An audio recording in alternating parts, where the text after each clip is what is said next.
Hello everyone and welcome to the 2020 Halloween Classic presented by Legacy Discs.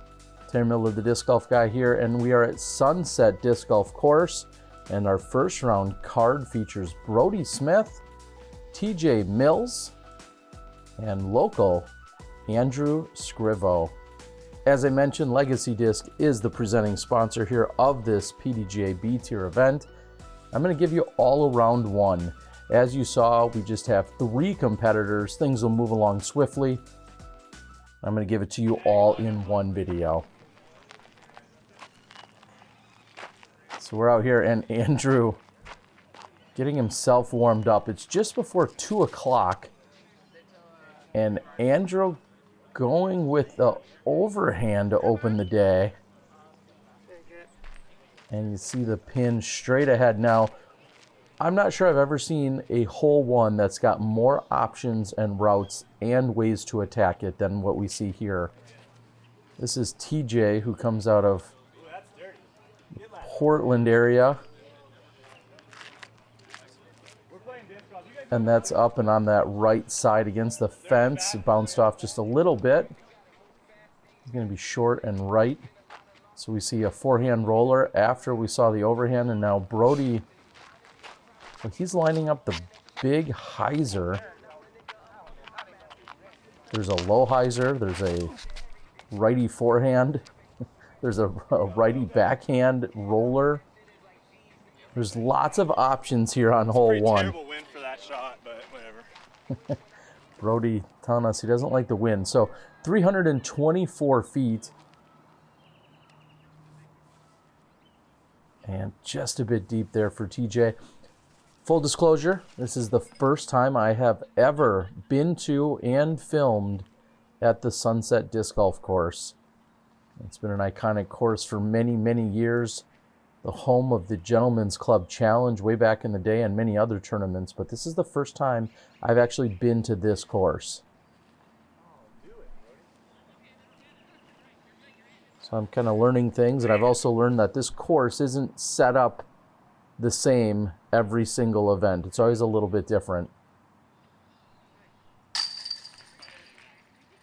It's a pretty solid opening putt just to save the par.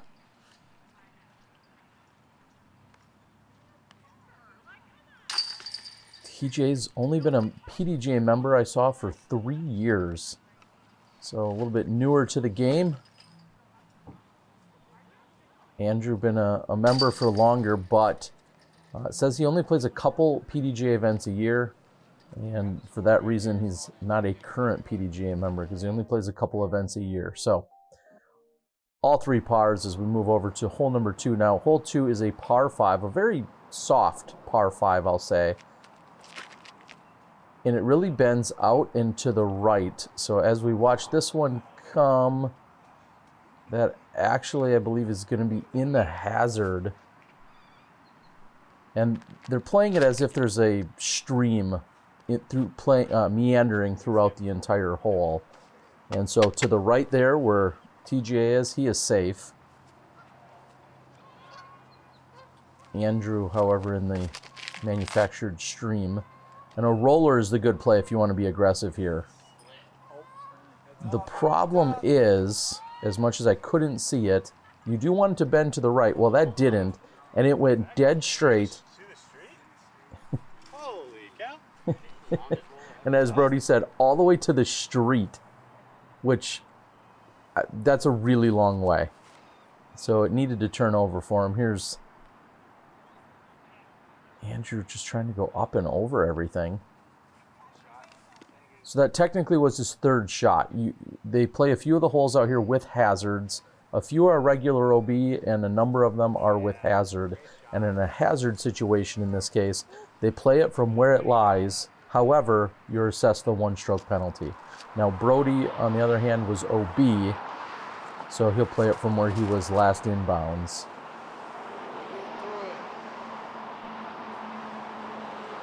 That one little branch. Just a bit low. Andrew getting sneaky. He's going to play it out over the OB fence.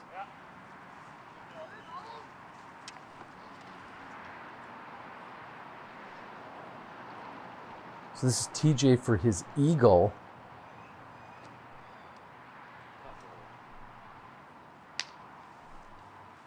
And catches also one of the branches, and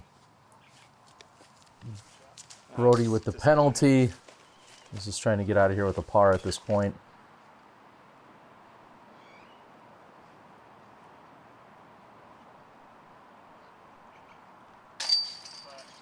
Another solid putt there. I don't think TJ's been on any kind of film before. That's at least what the impression that I got from him. So opening up with two pretty solid putts. So if there's any nerves there, we're not seeing it. So Andrew has the par after the hazard, and Brodie walks away with a par after the OB in the road. Oh, yeah, I got 5. Yeah. Again, a little bit of a, we'll call it a soft par 5. It's my disc in a box, disc mailers, shameless plug for my own shipping solution. If you're shipping discs anywhere and you need to ship them in a cardboard box, specifically designed for disc golf discs, reach out to me. I can help you out.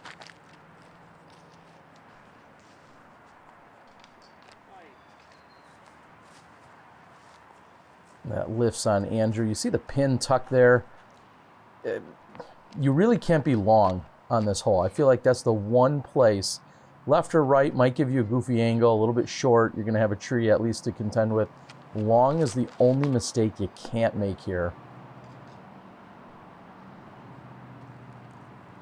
And it looks like that one just came out of his hand early. Kind of surprised to not see a forehand there by Brodie. Now you see him outstretched. Nice little forehand touch. Oh.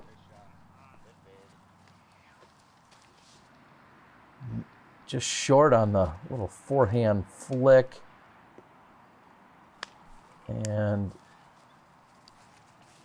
Andrew just not quite enough. So here's what I guess I'm talking about long, and he's even a little off center from the bush, but not a very easy look at it.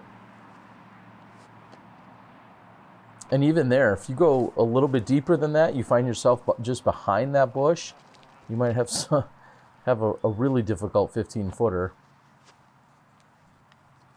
So, of course, I have to thank Legacy for being the presenting sponsor here. I've got to thank the Las Vegas Disc Golf Club, Peter and the whole crew that putting this on this week. 3 days, 1 round a day, and a gorgeous Friday. 4. Also got to thank my friends over at Sandy Point Resort and Disc Golf Ranch. Actually, the day I'm doing commentary is Michelle Cousin's birthday, so happy birthday to Michelle. Check them out, sandypt.com. And a really smooth and easy forehand there by TJ.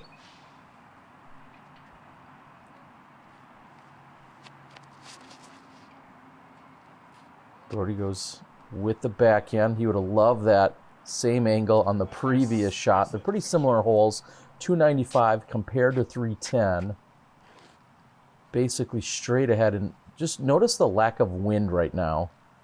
That's going to become a little bit more of a story as the weekend rolls on. Went the non-slippy T-pad route. It doesn't work. It might not be And bad. Andrew opts on a few of the tee pads out here. They did have space off to the right or left where people could opt to throw from the natural tee, so to speak, or a little additional space there. So that was, you could see that mark there, and he took advantage of it there, although he said not sure that it helped him.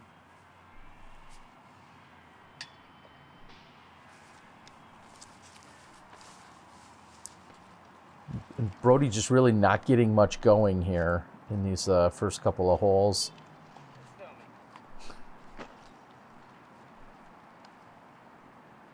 Andrew liked the distance, but just didn't like the angle. So he wanted to come at it from the other side there. See Jeff Jacquot and a few of the MP50s hanging out. That's the TF hole 15 just behind them. Another birdie. Getting 2 out of the last 3 for TJ.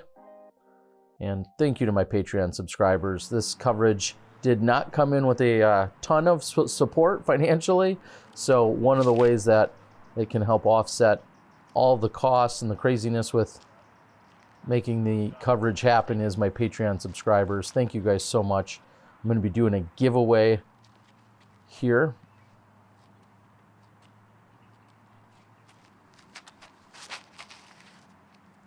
Looks a little short. We'll saw it off and short. Again, I feel like there's a lot of options here. If you're a righty backhand player and the wind is down, up and over the fence here seems to be like a pretty good play. It is relatively short. It's under 300 feet. So really just any mild hyzer should get you to clear the fence on the right side, no problem. And that's a little bit short for Andrew. Now Brodie, about the same distance as the previous putt.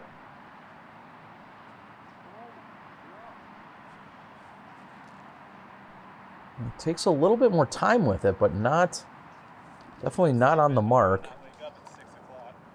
TJ had stepped up and tapped in, so he's going to take another birdie. 3 down through 5, a pretty solid start here.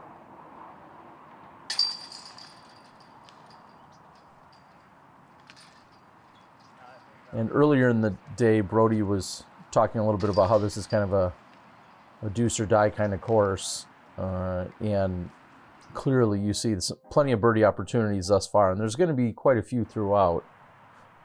So that slow start is, well, it's really just that. I was going to say it's not killing him, but a slow start out here for anyone is going to definitely put you behind the rest of the field.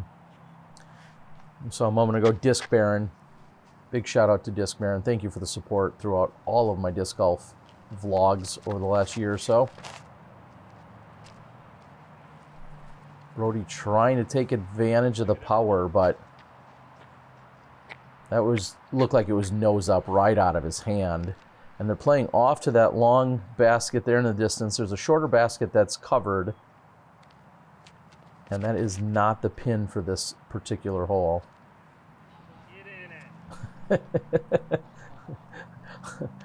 Although Andrew making it look like it is not, as I pan over and try and give you the angle there. That's the pin that we're playing to.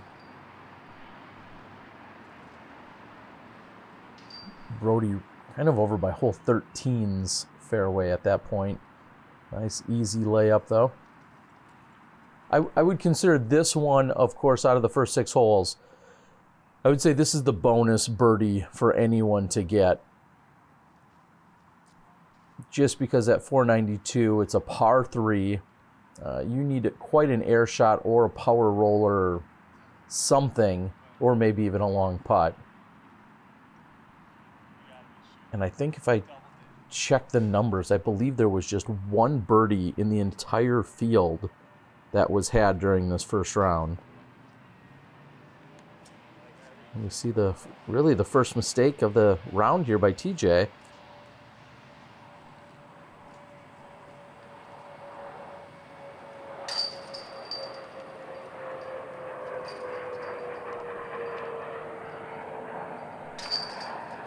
Couple par tap-ins.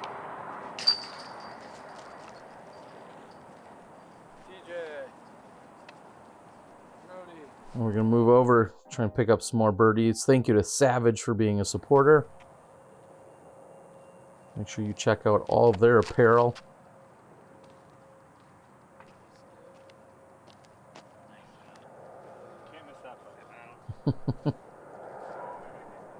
Brodie trying to play for the confidence, saying you can't miss that putt. They always say if your putting's off, just put it closer, right?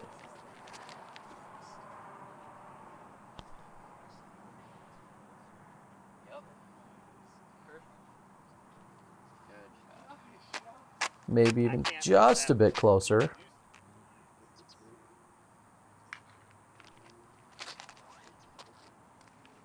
And this hole sets up just so easy for a 4-hander if you've got it. 330 feet. I'm just going to say, I feel like maybe it's 330. I didn't get out my Bushnell rangefinder. I feel like it's shorter than that. Just with the ease I watched players throw this with throughout the weekend, it feels like it's shorter than 330.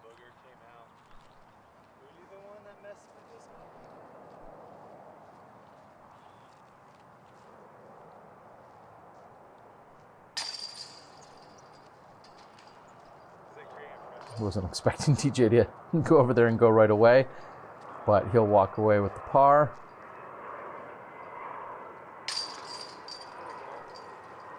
And Brodie putting himself on the board with his first birdie, 7 holes in. Sweet birdie there by Andrew. Now to put that in perspective, as we're talking about pace, a lot of our players in the top 5 or top 10 are 3 or 4 under at least at that point. And now we move over to hole number 8.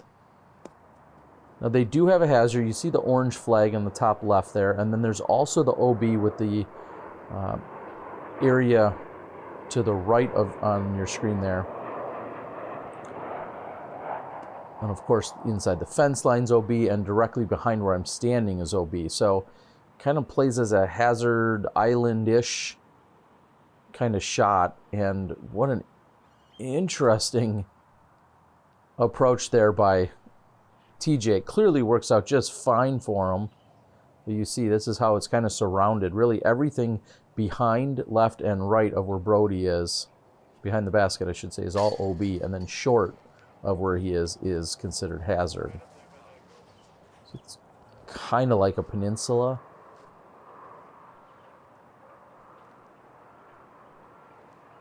Peninsula with a hazard? I don't know what that is.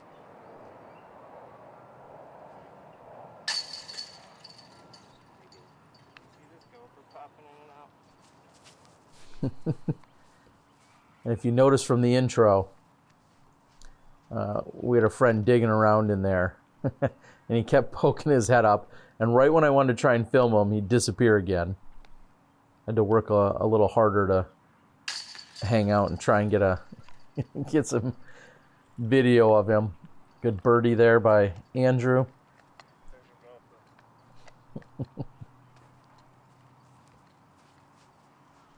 Brodie's like, I'm not looking for gophers, I'm looking for birdies. Come on out, buddy. Doing some work out here on hole 8 after we see a couple of birdies. They have a long walk. And we're going to head over to the tee of 9. Thank you to El Guapo Baskets. 435 feet. And you need to split the tennis court on the right, and then a baseball diamond is on the left when you're standing on the tee.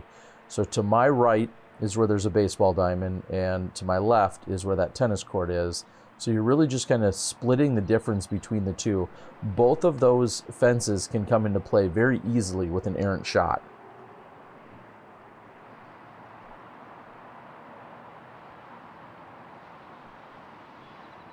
Power drive could get you all the way to the pin. I think it's a popular place for rollers.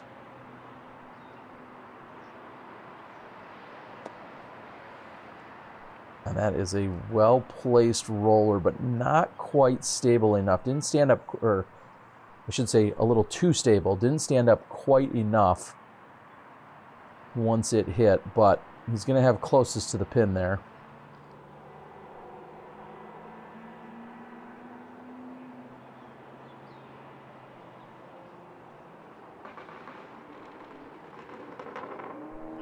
Just gentle little turnover. Probably looking for a little more speed to that one. I think TJ's picked up a caddy. When I talked to him about coming out to play, he said me and my buddies try to go on one disc golf trip out of state or go on a big disc golf trip every year, and this is the one that they chose this year, even in this crazy year. So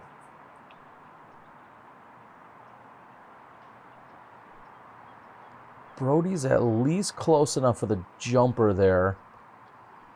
He's going to come up short and have an easy 3. And no doubting Andrew on that one. So this one also I feel like is definitely a bonus because you're usually throwing a roller or you're just throwing a power ante with the perfect angle and certainly can be got, but not one of the easier birdies out here.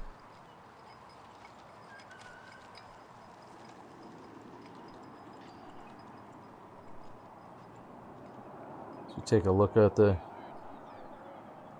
beautiful backdrop there as we're in Las Vegas.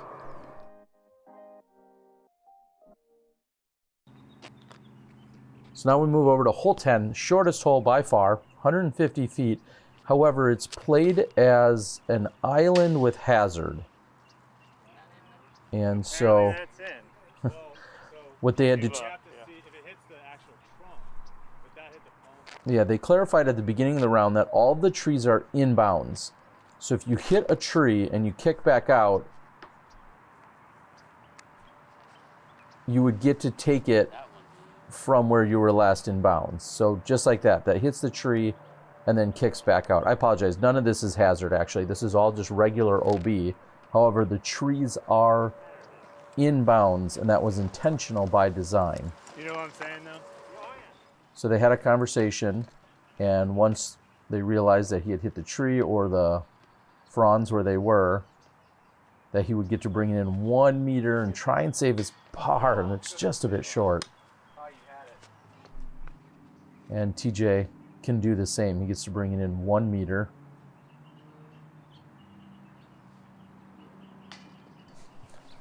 Unfortunately, same result. Now, there's an OB that circles all the way on that backside. So it's very easy to go off the backside of the island as well if you throw it with too much power. Brodie's park job gives him another birdie. So the clean scorecard, but just 2 birdies on it as we move in. And then with the bogey, that means TJ's going to give back a stroke. And we move over to hole number 11. Now I've gone to the catch position, 666 feet. You want to throw it about 400 feet to a 2 o'clock position. Get around the corner and then play it to a tight finishing green. So he's put that down nicely. This is the turn you wanted to make right about there. And that's about as good as you could ask for. That's great position. Maybe he's 270, 280 at most to the pin. But the key is you have to get past that basket. You have to get to the corner here. In a perfect situation, you'd like to get to at least where I am, where I'm standing at the moment, and then anything closer to the pin is bonus. And we'll see what kind of angle he's got, and as you can tell, he's short, but he's going to be able to at least attack the pin if he wants from where he's at. And you see that there's OB row just behind the basket and on that right side. Before the round had started, I told Brodie that with Legacy being a sponsor and Steve Rico here, and not really, there was never really a set feature card. I said I was kind of wavering where I wanted to possibly, who I wanted to capture during this first round. And I thought,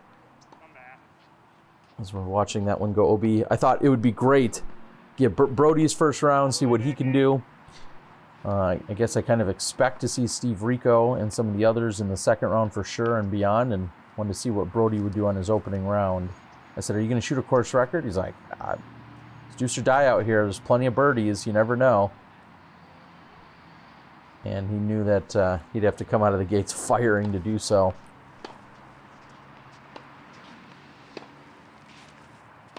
Let's see if he can pick up the pace, and as him and TJ are all knotted up at 2 under. So after going out of bounds, anything to the right of this little, landscaped area is considered OB, and then deep of the basket's out of bounds.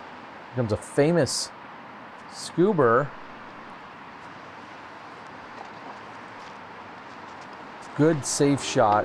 Able to give it a little bit of a run, but then also not going deep of the pin.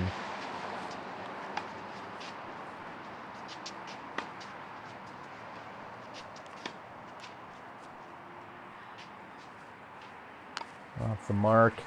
Also, just so you know, we're going to have guest commentators for rounds 2 and 3. I will not be doing solo commentary. Just easier to get this knocked out and get the ball rolling so we can get the coverage up as soon as possible for you guys. That's why you're getting me solo. I know it's not nearly as exciting, but sometimes we go with what's going to be most efficient to get things moving here. My new logo makes me laugh if you need a box. 600 feet, that's a perfectly great shot, perfectly good shot. Brodie, a little extra run up here. He'd love more turn on that, but so he's going to have some pretty solid distance to that. As I'll pan over a little bit to the right here, you can see the card in front of them just clearing out, so it's kind of tucked down in a little recessed area.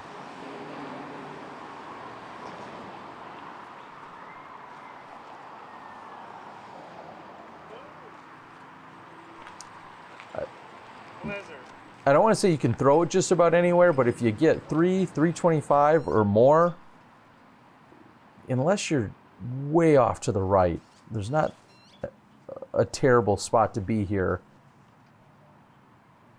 Good shot. Thank you. And playing that forehand right down to the recessed areas perfectly.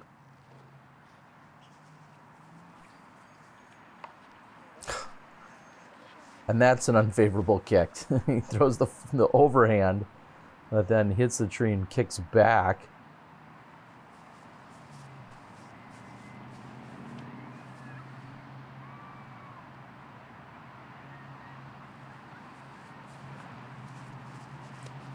There's a good chance to take advantage of a par 3, especially after he's had such a good tee shot.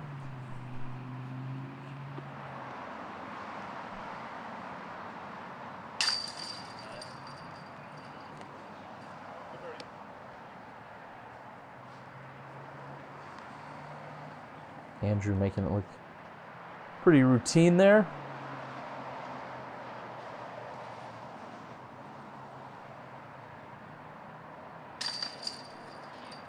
So what I'd love to know, this will make you eligible to win something in the something that I send out. I'd love to know, what's your favorite part about Las Vegas? Or tell me if you haven't gone, that's fine too. But if you've gone, what is your favorite part about it? Is it Fremont Street? Is it the Strip? Is it playing Wild Horse or playing Sunset? Is it the shows? Is it the food? The gambling? You name it. Be hopefully polite and courteous about it, but no judgments here. Just tell me what your favorite part about Las Vegas is. As we're seeing a great forehand there by Brodie. Not quite as parked as the previous shot there by TJ. But put that in the comments. I'd love it if you would like and share the video. Make sure you're subscribed. We got rounds 2 and 3 coming right up in the next day or two along with this. So, but in the comment section, to be eligible to win a free disc, tell me what your favorite part of Las Vegas is. If you've been, and if you haven't, I guess you can tell me that the same, and why haven't you been? I mean, it's not for everybody, but I do think you should get here at least once.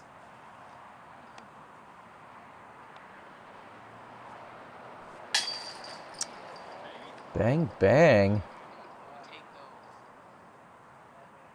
Well, high and tight, but it works, and these guys now have gone 6 for 6 on the last 2 holes for birdies. Picking up all the birdies on 12 and 13. Thank you to my Patreon subscribers. Hole 14, definitely a bonus. It took a bad skip. Yeah, TJ calling the bad skip. The basket there is pushed all the way up against the landscaping on that backside, and it is literally 5 feet or less from the OB. And so you got the guardian trees there that you have to get around. But then also, if you're not 100% comfortable with your putt, you're going to find the OB deep.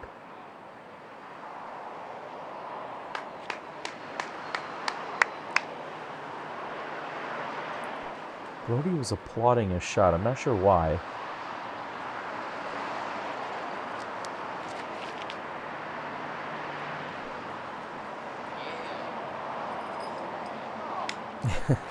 And what looks like a good line, at least he's inbounds as opposed to his 2 card mates. And so now just from the edge of the parking lot, Brodie's got a little forehand action, and that is a precarious place to be just because he's going to have OB directly behind the basket while he's trying to save his bogey.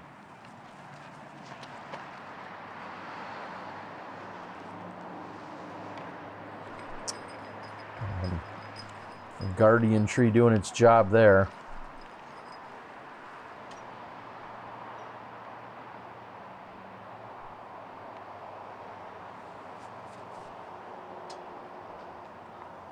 Oh no. That finds OB after just nicking off the top of the basket from about the same distance. Now Brodie's trying to save his 4.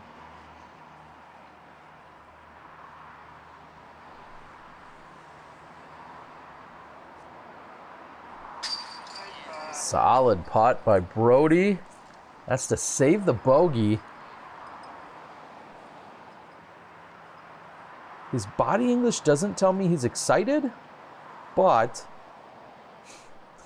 a tough bogey is better than an easy double. And TJ will tap in. And in a very unexpected turn at the beginning of the hole, when we saw Andrew, the only person inbounds, I didn't expect him to also be lining up the bogey. But that's how quick that OB comes in, directly behind that basket. And he's left with just a couple of feet. And there it is. Thank you to Disc Baron. Make sure you find him online. Shipping out of Michigan for all your disc golf needs. Hole 15, a par 4, 700 feet. You need to push to the right of that Mando tree directly in front. And this entire area, you see the line on the ground, that entire area is considered the tee box. So because this is somewhat of a safari type hole, you're able to come at it from a different angle and use really all of that grass and the cement as your teeing area. So you'll see a few different approaches here by the players as to where they want to tee from. And it looks like Andrew's just going to use the concrete. And the play is out and to the right, and just make sure you clear that Mando tree. And he's done just that. If you miss that Mando tree, you go to a shorter tee pad where you have probably about 400 feet left to the pin.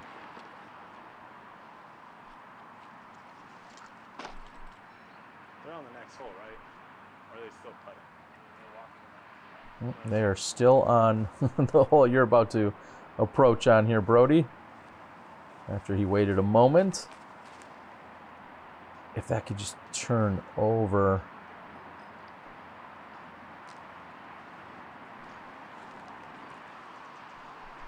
So this is a great par 4. I feel like it is very attackable, but you need to set yourself up off the tee and give yourself a good position. And then it's just a matter of what low line can you hit. Is it a backhand or is it a forehand?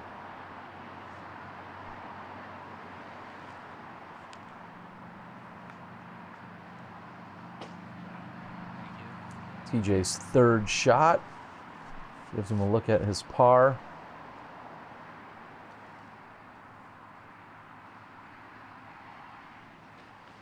Brodie is just a bit short, but he's looking at a par 4 from there.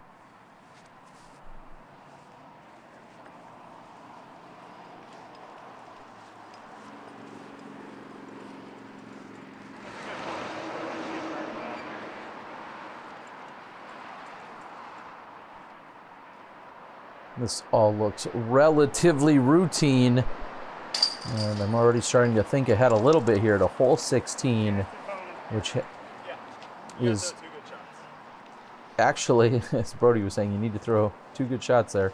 Hole 16 that they're standing on the tee of just on the left side there is just really a do or die moment, or should I say a very committed moment while you're standing on the tee. The hazard river, stream, culvert area that we saw a few holes ago back on hole number 2 comes back into play here, and you can't see exactly how hard or where you're trying to get to, but looming just beyond them is this OB area. And you saw TJ come up just short of a few moments ago.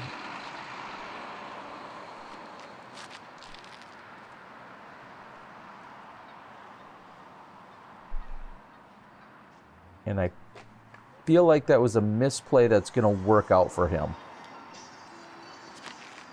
And here, Andrew definitely laying it up. I'm not sure if Brodie was trying to go out and over. He, however, will be short, and therefore he will be in bounds. And then you play over to the other side of the ditch there. And so that's why I say at 416, you have to be fully committed. Now, there's a wide left bailout zone somewhat, but you need a lot of power even still to make sure you're clearing over there. And Brodie is going to be next to the pin.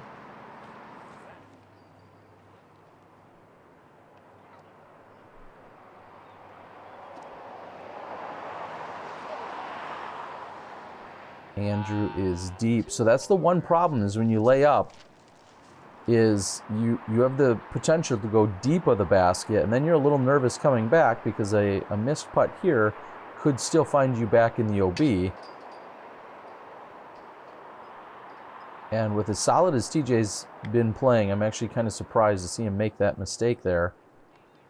As you can see, he was just putting back at that OB area.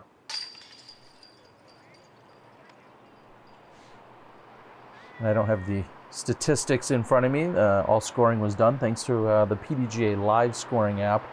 So not quite the dialed or detailed, I should say, statistics we sometimes see over at UDisc. But this would definitely probably play as one of the more difficult birdies, I feel like, or one of the more difficult holes in general. Yeah, and looking at the numbers, hole 16 relinquished just 4 birdies in the 32-person field.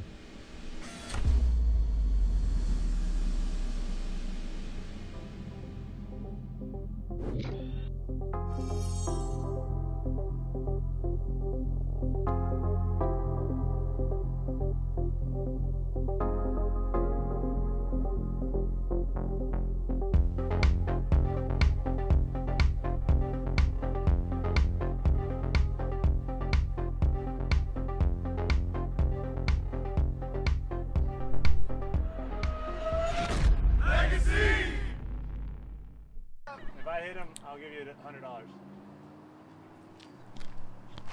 And as we move over to hole 17, some people were debating where or how they were going to try and set up for their picnic. Unfortunately, at about the 200-foot mark, We're throwing this to that basket behind you. Yeah, we're throwing to that basket. yeah, a little over the 200-foot mark seemed like a great place for a picnic, and now you see him off on the left side of your screen getting out of the way. Now, there is OB on the far right side, and then also that hazard area on the left side of this pin.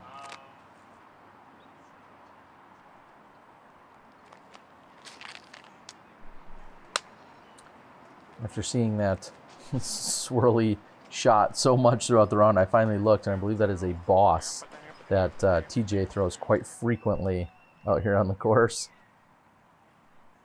He's got a long look at birdie here, just trying to close it out. Oh, man, good putt,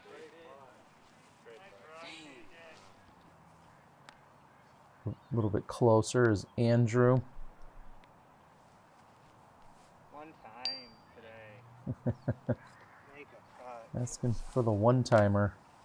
And as we do start to move into hole number 18 here, after Brodie's lining up a birdie, that one's dialed in.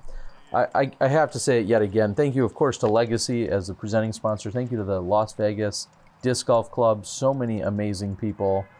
I know there were board members and a ton of club members out there working various parts of the event just to make sure that things ran smoothly.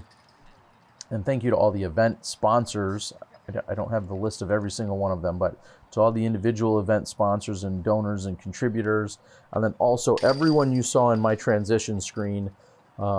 They have all not necessarily supported this particular round, but have supported various rounds of mine throughout the year or throughout multiple years. So I can't say it enough to thank you to all of them. And here's Brodie Smith on hole 18, which really plays as an island type green, and everything outside of the island is hazard unless you're really short. So it looks kind of like an island, but if you land in what would be water around an island, that would be considered hazard, and you play from there with penalty. And unfortunately, I think that's exactly what just happened to Andrew's shot. He's in that hazard area. You could lay up really short if you wanted to and then pitch over to the island. You can also do that. But TJ says, I don't got time for that. I'm going to put myself right on the island green. And there's the elevated basket just to make things a little bit tougher on the final hole, along with the gallery and the grilling that's taking out the tailgating on the by the rest of the crowd as we're trying to close out the round. So Andrew will have that for bogey ultimately, and here's TJ trying to match Brodie's score of 3 under.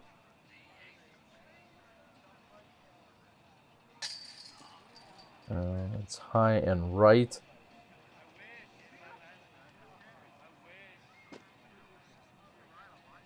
And Brodie did say a few holes, well, hole 15, he looked at me and he said, well, maybe you should have covered Steve Rico instead. No, yeah, you definitely should have covered Steve instead of me, as we were watching the scores come in, and Steve and James Proctor both off to great starts. So we'll see how Brodie bounces back throughout the rest of the tournament. But now I've caught up with Steve Rico, one of the hot scores coming in. Not only the tournament sponsor, but here he is. I'm the Disc Golf Guy, and that was my video blog. We just got done watching some of the action, but who we're going to see in round 2, one Steve Rico. Solid round, 11 under. How did it feel? Felt pretty good. It was bogey-free, no OBs. I kept it pretty smooth for the most part. I left a couple strokes out there, but I was pretty happy with the way I finished. Now, you've been here countless times playing in Vegas, and then Legacy, who's our presenting sponsor, of course, very supportive of all the things they have going on here, aren't you? Yeah, we've been working with the Halloween Classic and the Las Vegas Club for quite a while now. It's great working with them. They're a great club, and yeah, it's great time out here. It really is, and this has been a really unique format because you've played this course in a bunch of different configurations throughout the years. What's kind of your take on how this course is playing for the weekend? It's set up like I've never seen it before. There's a lot of tricky stuff out there. Half the holes I've played, it's part of the normal layout. The other half, there's a lot of hazards. There's some islands out there, a lot of tricky stuff on the other 9 holes that anything can happen on them. So you got to make sure, pay attention, play those holes really well, because you can birdie or bogey a lot of those holes, and anything can kind of happen on them. So you got to make sure and pay attention to what you're doing out there. All right, well, I'm setting you up. You're not seeing it, but they are right now. You're teeing off on 18. That's what they're watching. Walk us through the tee shot. Well, I needed to birdie the last couple of holes. I missed 17, and then 18, you have to throw a fully committed shot. You can either lay up or go for the island. and I wasn't laying up after that, after 17. So you have to commit to the shot. You got to throw. You got to hit the gap first of all, and then you got to make sure and clear about a 50-foot OB line, and then give yourself a putt. So I did that. I committed. I gave myself about a 30-footer, and I birdied the last hole. So Yeah, it looked pretty good, and you didn't even need a step stool to get the disc out of the basket. Good no, job. no, thank you. Appreciate that. Steve Rico, your presenting sponsor here at the Halloween Classic presented by Legacy Disc. Let's get back to the action, and we'll see you guys in round 2.